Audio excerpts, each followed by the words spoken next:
Welcome back to Trinidad and Tobago. I'm Hema Ramsoon. Thanks again for staying with us, and thank you for inviting us into your homes this morning.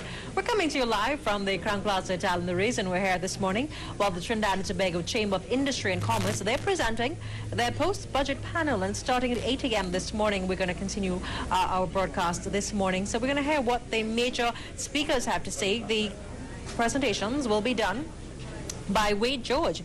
He'll be talking about tax initiatives for stimulating new investments, implications for a productive labor force, initiatives for deepening social cohesion, moving the economy into positive growth. The government is predicting a 1.2% growth rate. It's interesting that we are coming out of 3 periods of consecutive negative growth. Can we actually turn our faith around? Can we turn it into a positive figure?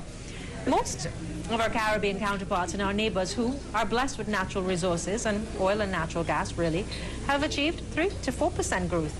Haiti, in double digits. Why are we still aiming for the lower end? Well, they're saying it's about stability, they being the People's Partnership Government. Reduction of food prices, food security, boosting the construction sector, boosting economic activity.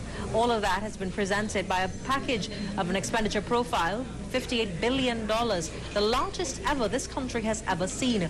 Are we getting a return for our investment? Plus, we continue to dissect the budget to see what was presented and what should not have been there. The Trinidad and Tobago Chamber of Industry and Commerce, well, over the last year, they have questioned the government's ability to effectively handle the crime situation. They have routinely expressed their concern that crime is affecting every element of life in the country.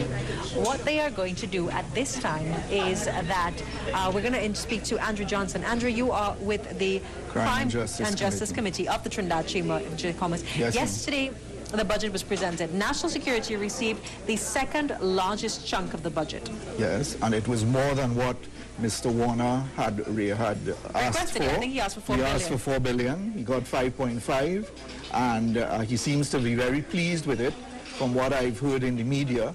And he's again said, to whom much is given, much is expected in return.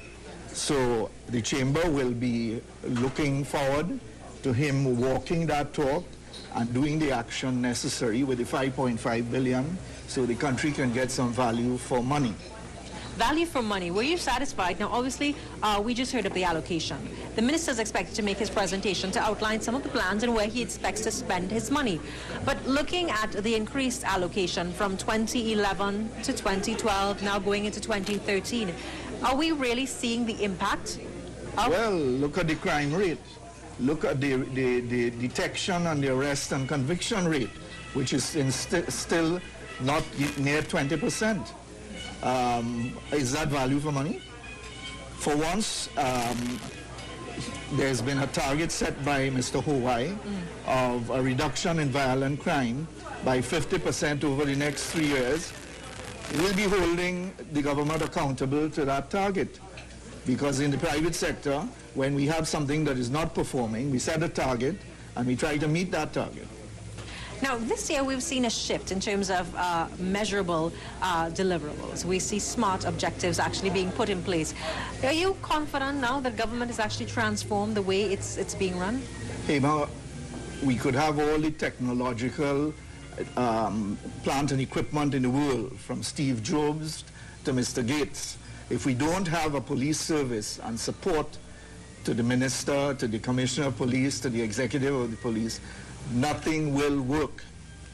Why do you think, looking at the framework, now we do have an acting police commissioner, yes. There's still to be a police commissioner put in place. The new process has obviously commenced. The minister has yet to say what the process is going to be, whether they're going to revisit the governing legislation, revisit the governing policies and procedures. And not having a police commission and not having someone hold that office, do you think that's affecting the ability to effectively correct the situation? I do. Like in most private sector organizations, you must have some firm and permanent leadership.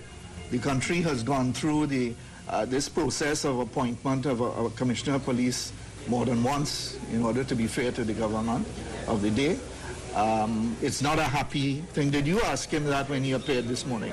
Well, we spoke more about the initiatives and more of the overall impact, and he did say that he will address a number of these issues when he makes his presentation later this week. Okay, I'm looking forward to his presentation, because the devil is always in the detail. That is also true.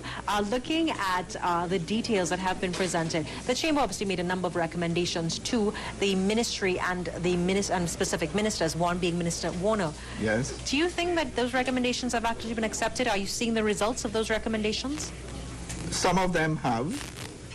The three pillars upon which Mr. Hawaii says the 5.5 billion will be spent are logical, are acceptable to us.